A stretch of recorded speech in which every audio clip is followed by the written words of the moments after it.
ناظرین، بریک سے پہلے ہم بات کر رہے تھے ڈاکٹر ضمیر حسین کے ساتھ ٹائیفائڈ کے حوالے سے. آئیے بات چیت کا سلسلہ آگے بڑھائیں. ڈاکٹر صاحب، جیسے کہ بات ہو رہی تھی ٹائیفائڈ کی، ٹائیفائڈ کے اندر اگر بات کی جائے علاج کی تو کس طرح کا علاج عموماً تجویز کیا جاتا ہے؟ دیکھیں، علاج دو طریقے کے ہیں. جیسے ایک تو جنرل ہے، ایک اسپیسیفک اس بیماری کے لیے. جنرل اس سینس میں کہ آپ نے سپورٹو ٹریٹمنٹ بچے کو دینا ہوتا ہے. اگر وہ بہت زیادہ سک نہیں ہے، جیسے میں نے کہا کہ اگر لیٹ ڈائگنوسس نہیں کیا تو آپ اس کو گھر پہ بھی علاج کر سکتے ہیں جی. اورل اینٹی بائیوٹک سے یا اورل سیرپ سے. لیکن اگر وہ بہت زیادہ سک ہے پھر تو آپ اس کو ہاسپٹلائز کرنا پڑے گا. اور سپورٹو ٹریٹمنٹ میں جو اگر کھا پی نہیں رہا تو آئی وی فلوئڈس دیے آپ نے کہ کچھ اس کو ہائیڈریشن بھی ہو رہی ہو، کچھ نیوٹریشن بھی اس کو مل رہی ہو، تب تک کہ وہ اس کھانے پینے کے قابل ہو جائے. دوسرا جو اسپیسیفک ٹریٹمنٹ ہے وہ ہیں اینٹی بائیوٹکس. اب سلیکشن آف اینٹی بائیوٹک ایک بڑا مشکل مرحلہ ہوتا ہے، کیونکہ میں نے جیسے پہلے عرض کیا کہ ہمارے ہاں زیادہ تر پیشنٹس اینٹی بائیوٹک پہلے لے کر آتے ہیں اور اس کی وجہ سے ریزسٹنس کے چانسز کافی بڑھ گئے. اور ہم جا کے تھرڈ جنریشن اینٹی بائیوٹک جو بڑی کاسٹلی ہیں اور اس کو استعمال کرنا پڑتا ہے. اگر کہ بچہ اسٹیبل ہے تو اس کو گھر کے لیے آپ اورل اینٹی بائیوٹک دے سکتے ہیں. آئی ول ناٹ ٹیک، کوئی اسپیسیفک نام دینے کی ضرورت نہیں، جو بھی اس کے سینسٹیوٹی کے حساب سے دوائی آتی ہے. لیکن تھرڈ جنریشن عموماً یوزر کیونکہ پتہ ہوتا ہے کہ پہلی دوسری وہ لے کے آ چکا ہے اور عموماً ریزسٹنس کافی بہت زیادہ آ رہا ہے. ہم نے یہ اسٹڈی کی تو اس میں ریزسٹنس کافی زیادہ آ رہا تھا فرسٹ جنریشن کو. اور جس میں ریزسٹنس زیادہ، ملٹی ریزسٹنٹ جو ٹائیفائڈ ڈیزیز ہوتی ہے وہ زیادہ سیویئر ہوتی ہے. تو ہاں، ان کو انیشلی کچھ دنوں کے لیے انجیکٹیبل اینٹی بائیوٹک دے دیتے ہیں ہاسپٹلائز کر کے. اگر تھوڑا اسٹیبل ہو جائے تو پھر اورل پہ بھیج دیتے ہیں. لیکن اب یہ ہو رہا ہے کہ تھوڑا ریورس ہو رہا ہے. اب فرسٹ جنریشن کیونکہ سب نے third generation antibiotic use کرنا شروع کروا دیا ہر جگہ پہ، تو اس کی طرف زیادہ ہو رہا ہے. اب فرسٹ جنریشن اور سیکنڈ جنریشن کی طرف سینسٹیوٹی ہو رہی ہے، جو کہ ایک اچھی چیز ہے کہ فرسٹ جنریشن کو ہمیں سیو کرنا ہے. اب پھر تھرڈ سے فورتھ میں بھی چلے گئے تو یہ اینٹی بائیوٹک ہی ہے جو کہ 10 سے 14 دن ان کو دینا چاہیے. اشرف صاحب، اسی طرح سے اگر اینٹی بائیوٹک جیسے کہ آپ نے بتایا 10 سے 14 دن دینی چاہیے، اکثر و بیشتر یہ معاملہ سامنے آتا ہے کہ جیسے ہی علامات غائب ہوتی ہیں لوگ دوائیں چھوڑ دیتے ہیں یا دواؤں پر توجہ دینا چھوڑ دیتے ہیں. یہ معاملہ بھی کتنا خطرناک ثابت ہو سکتا ہے؟ یہ بہت زیادہ خطرناک ہو سکتا ہے. وجہ یہ ہے کہ ایک تو وہ انڈر ایسٹیمیٹ کر رہے ہیں ٹائیفائڈ ڈیزیز کو. ان کو یہ اپنے معالج سے، فزیشین سے یہ ضرور کاؤنسلنگ ہونی چاہیے کہ یہ کتنا خطرناک ہو سکتا ہے، لائف ٹیکنگ اس سے ہو سکتا ہے، اب اس کے بچے کی موت ہو سکتی ہے. تو اس سے ضروری ہے کہ وہ complete course of antibiotic کرے. ایک تو یہ کیونکہ کمپلیٹلی جو ہے وہ آپ کا جو بیکٹیریا ہے وہ کلیئر ہو جائے. اگر ان بٹوین آپ نے روک لیا تو ریلیپس کے چانسز زیادہ ہو جاتے ہیں کہ دوبارہ سے وہ ٹائیفائڈ فیور شروع ہو جائے اور اسی سیویئرٹی کے ساتھ دوبارہ آپ کو سارے پروسیس سے گزرنا پڑے. تو بہتر یہ ہے کہ اس کا کمپلیٹلی ایٹ لیسٹ 2 ویکس کا ٹریٹمنٹ کروائیں. پھر بھی ریلیپس ہو سکتا ہے لیکن بہت کم پرسنٹیج ہوتی ہے جس میں ریلیپسز ہوتے ہیں. چانسز ہوتے ہیں ریلیپس کے لیکن کم، اگر ہوتے بھی ہیں تو وہ مائلڈ ہوتا ہے، اتنا زیادہ سیویئر نہیں ہوتا. اشرف صاحب، اسی طرح سے اکثر و بیشتر ایک اور چیز جو میں دیکھتا ہوں وہ یہ ہے کہ لاسٹ ٹائم بھی جب بچے کو بخار آیا تھا یا خاص کر گلا خراب ہونے کے ساتھ تو یہ چیز بہت ہی زیادہ عام ہے کہ پچھلی دفعہ گلا خراب ہوا تھا، یہ دیا تھا، ٹھیک ہو گیا اور وہی دوا دوبارہ دے دی جائے. اس طرح کا طریقہ کار کبھی کبھی ٹائیفائڈ کے ساتھ بھی اپنا لیا جاتا ہے. ایک تو یہ کہ بچوں کے اندر بار بار جن بچوں میں ٹائیفائڈ ہو رہا ہوتا ہے اس کی کیا کوئی خاص وجہ ہوتی ہے یا وہ کسی چیز کو ظاہر کر رہا ہوتا ہے یا اشارہ کر رہا ہوتا ہے؟ دوسرا یہ کہ ایسے بچوں میں کیا والدین کو اس طرح کا اقدام کرنا چاہیے کہ خود سے دوا اسٹارٹ کروا دیں؟ دیکھیں، سیلف میڈیکیشن جو ہے وہ بہت ڈینجرس ہے.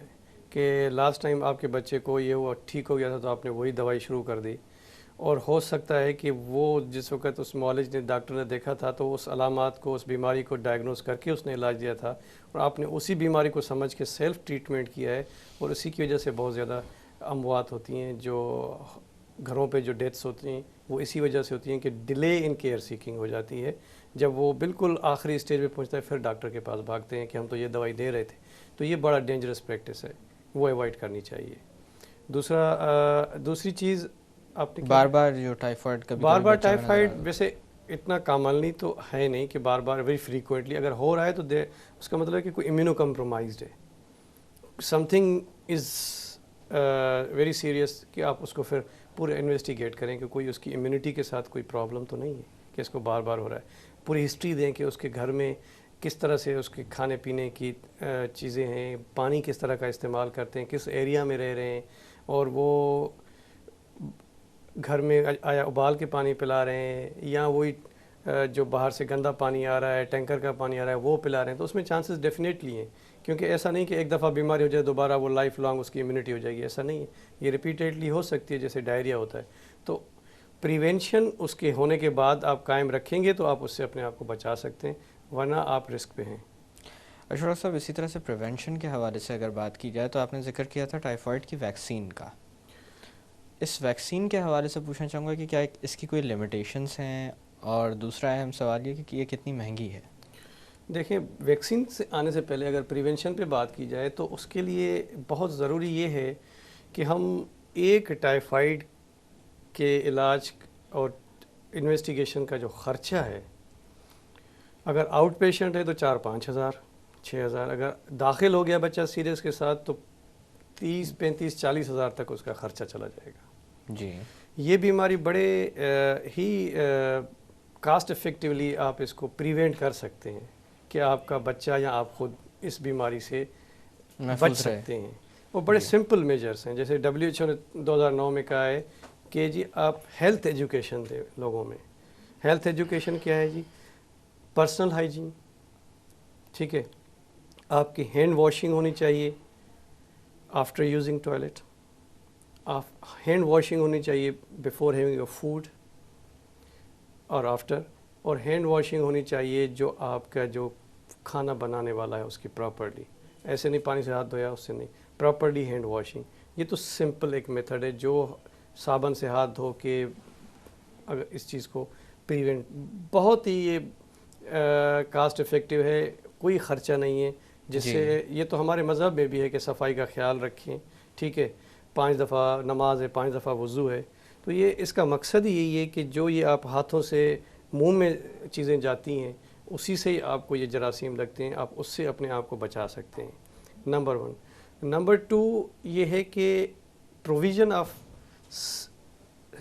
Safe water. اب ہمارے ہاں تو سیف واٹر کا آپ سوچ نہیں سکتے, بہت ہی ریچسٹ ایریاز میں بھی جو ہے وہ پانی آتا ہے ٹینکر سے, آپ کو پتہ ہے کراچی ہو, حیدرآباد, اندر سندھ میں تو اور برا حال ہے. تو وہ اس پانی کو اب کبھی ٹیسٹ کروائیں کہ اس میں کتنے جراثیم ہیں, سوائے ٹائیفائڈ کے اور بھی آپ کو ہزاروں, ہیپیٹائٹس اے بھی ویسے ملے بھی گا. پانی کے بارے میں تو کہا جاتا ہے کہ 200 سے زیادہ بیماریوں کو پھیلانے کی وجہ جی, ہیپیٹائٹس اے ہے, ہیپیٹائٹس ای ہے, ٹائیفائڈ ہے, ٹائیفائڈ کا اوپیرا ٹائیفائڈ ہے, گیسٹروانٹرائٹس ہے. یہ ساری چیزوں کو آپ نے, اگر پانی چلیں آپ کے پاس اتنے پیسے نہیں ہیں کہ آپ منرل واٹر جی بڑا یوز کریں, تو آپ سمپل میجر ہے کہ گھر پہ پانی کو ابالیں 55-60 سینٹی گریڈ, اس کو ابالیں کہ اگر پتیلا آپ نے بھرا ہے وہ آدھا ہو جائے, اس کو پھر فلٹر کر کے آپ فریج میں استعمال کریں, خود بھی کریں, بچے کو بھی کروائیں. یہ تو بڑا سمپل ہے. اب کیونکہ آپ کو پتہ ہے ویکسینیشنز 100% پروٹیکشن نہیں دیتی ہیں, وہ ایک سپورٹ ہوتی ہے آپ کو, لیکن 100% آپ کو ویکسینیشن کے بغیر بھی آپ پریونشن سے بچ سکتے ہیں. لیکن پھر آ جاتے ہیں فوڈ ہینڈلرز, کھانا پینا آپ بھی چاہتے ہیں, میں بھی جاتا ہوں اپنے بچوں کے ساتھ باہر کھانا پینا. اب وہ جو کیریئر ہیں بڑے ہیں, تقریباً 22 ملین پیپلز آر کیریئرز, کہ جو فوڈ ہینڈلر ہیں ان کو اسکرین کریں, ان کو ٹریٹ کریں. ان کو ٹریٹ کرنا ضروری ہے, ان کو ٹریٹ نہیں کریں گے تو آپ کا یہ کنٹینیوس سائیکل نہیں ٹوٹے گا, یہ چلتا رہے گا. ڈاکٹر صاحب, میں تھوڑی دیر کے لیے باتوں کا سلسلہ روکتے ہیں. ناظرین, وقت ایک چھوٹی سی کمرشل بریک کا, بریک سے واپس آ کر باتوں کو یہیں سے آگے بڑھایا جائے گا. Don't go anywhere where.